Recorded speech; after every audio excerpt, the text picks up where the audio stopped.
یا لاوان پارزیاد و که همدار بو جواکی و مرم به گشپیدان جواکی و لواشی و کلیزگرتنک ماندیبون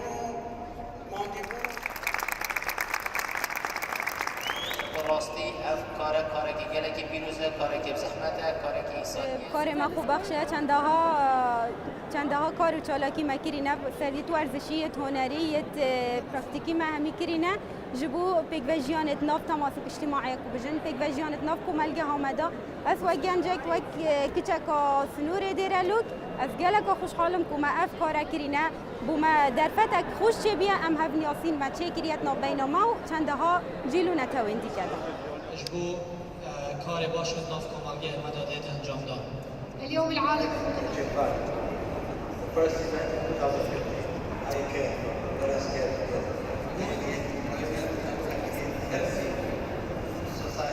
أصلا فولنتري ما يعني كنت خو بخشم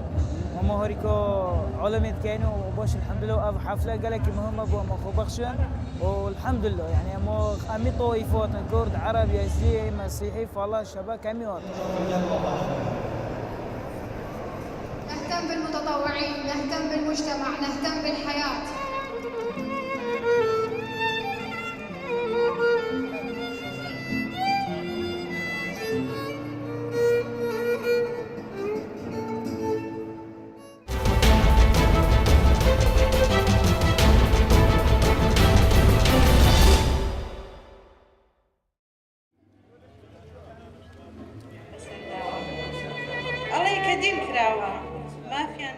دارم مبندی کلتوری فرمانبران اتوام لخوی لکومال کارو چالاکی آبینتوا اوی کتابتی بو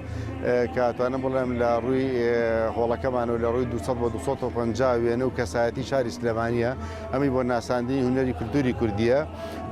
کومال کارو چالاکی لروی سیمینار و کور و سیمینار و آنو کساز ذکریه کاتوام لم بیم مقابله تنها بو هنرمندانه کلیره سازیه کن و روزی کشمان ترخان کردو تنها بو جنانا او روزی کترخانه کن بوان توام لک کومال باش خوی اگریتو که کلتوری که سرجم شرکت ما کلتوری کردیه اتوانم بلم و من لیک کردو که روزاری که هشتی بیانی باید دوانزی شوا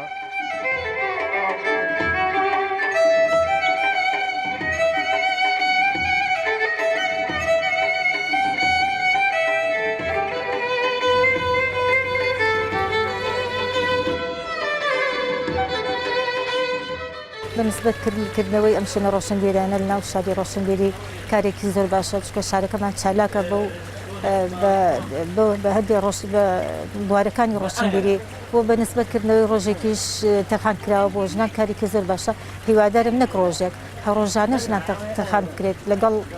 هرچن جنان خوي نوي كومالا والله ما بيني وكيتريشي كومالغا بريو ناتشي هیوادارم همون روزی جنان لم کاری چالاکی اگر نبجار کن من خوام کو سعیده بو کنی سری کی من الله زور کم خوشا روزی کش بو چالاکی من الله ترخان کرد لم شنانه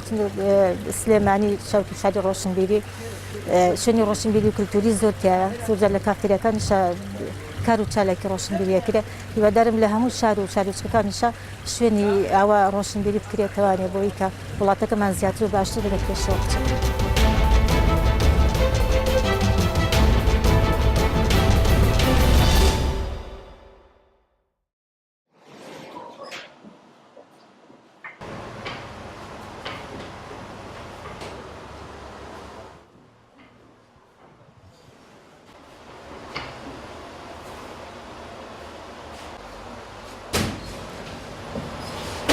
از 6 سال از ناوی شغلی دامه از آتنا برم شهر کراسنادار وکن سه خانه بردا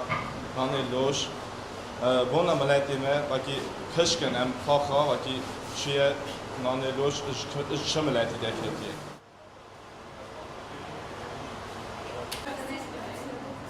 Мы здесь работаем и хотели показать, как у нас готовятся курские лаваши. Мы сначала сделаем тесто, она готовится без дрожжей, и я катаю, подруга натягивает, и мочим, и печем. У нас вообще печется вообще по-другому, вообще супер.